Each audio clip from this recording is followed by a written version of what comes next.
तुगलकी फरमान जारी कर सरकार अपने काले चेहरे को कब तक छुपाएगी? गुंजल कोटा। पूर्व विधायक और कांग्रेस नेता प्रहलाद गुंजल ने स्कूलों में अभिभावकों और आम नागरिकों के प्रवेश को लेकर जारी सरकारी आदेश पर सवाल उठाए हैं। गुंजल ने आरोप लगाया कि सरकार अपनी नाकामियों और स्कूलों की अव्यवस्थाओं को छिपाने के लिए इस तरह के आदेश जारी कर रही है। उन्होंने कहा कि कई स्कूलों में भवन, स्टाफ, पेयजल, बिजली और अन्य मूलभूत सुविधाओं की स्थिति ठीक नहीं है। ऐसे में अभिभावकों को स्कूलों की व्यवस्थाएं देखने और समस्याओं पर सवाल उठाने का अधिकार होना चाहिए। गुंजल ने कहा कि स्कूल सार्वजनिक संपत्ति हैं, किसी की जागीर नहीं। उन्होंने सरकार से ऐसे आदेश वापस लेने और स्कूलों की व्यवस्थाएं सुधारने की मांग की। साथ ही कहा कि जनता ऐसे फरमानों को स्वीकार नहीं करेगी और स्कूलों की स्थिति सामने लाएगी। सरकार के तुगलकी फरमान जारी करके अपने काले चेहरे को कब तक छुपाएगी? अपने नकारापन को, अपनी अकर्मण्यता को इस प्रकार के आदेश जारी करके कब तक पर्दा डालकर बचाए रख सकती है? आपके पास स्कूल नहीं, स्कूल है तो स्टाफ नहीं, सारी अव्यवस्था है। और इस पर जाकर कोई सवाल ना पूछे, वहां जाकर स्थितियां नहीं देखे, स्कूल की बिल्डिंग टूट रही है, पानी है नहीं है, बिजली की व्यवस्था है नहीं, कहीं बच्चों का जीवन संकट में तो नहीं है, कोई टीन शेड, स्कूल, बरामदा, पेड़, मंदिर, कहां बच्चा पढ़ रहा है? कोई जाएंगे ही नहीं। कमाल हो गया भाई। सरकार की तुगल के आदेश चलने वाले नहीं है। स्कूल सार्वजनिक संपत्ति है,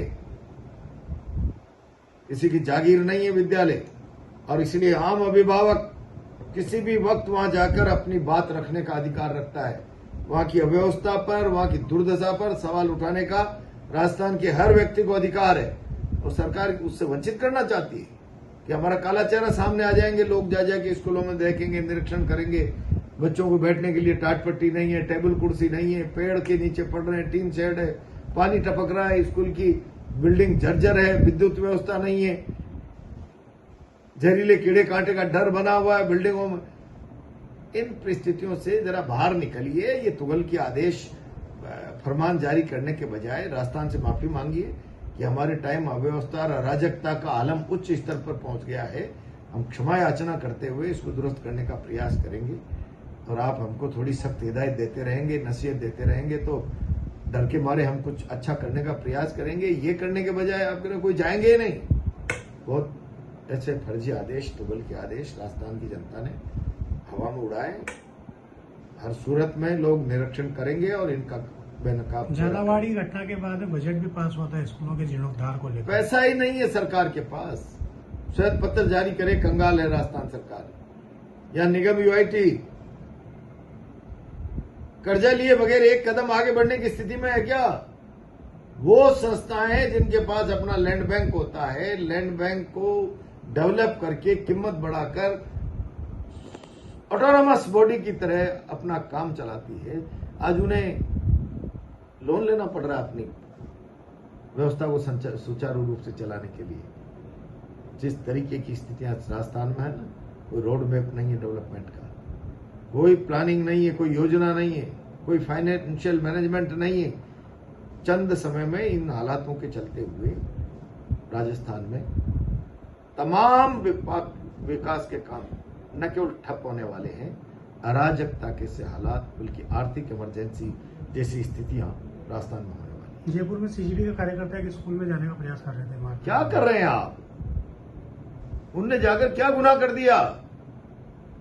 क्या आप मंदिर बनाने की जगह स्कूल बना लो तो लोगों ने जूत देना शुरू कर दिया? मंदिर बनाकर क्या कर लिया आपने? मैंने तो प्रधानमंत्री जी से पूछा है ना कि हम भी थे जब ढांचा टूटा था, तब मंदिर बना था, तब उसमें भागीदारी हमारी भी थी भाई। पूरे देश ने आर्थिक सहयोग दिया, हमने भी दिया, जीती सी हमारी हैसियत थी। ऐसा लगा राष्ट्र गौरव का विषय, ढांचा टूट गया, जैसे अपमान का कलंक मिट गया और ये तो पहली झांकी है, मथुरा काशी बाकी है। अब आ रहा ना, रोज चोरी होती थी, रोज चढ़ावे में, दान पात्र में, सोने में, चांदी में लूटा जा रहा था। यानी लूट का अड्डा बना दिया भगवान राम के मंदिर को। तो फिर और नारा लगाओ कि ये तो पहली झांकी है और मथुरा काशी अभी बाकी, आने दो, उसको भी लूटेंगे।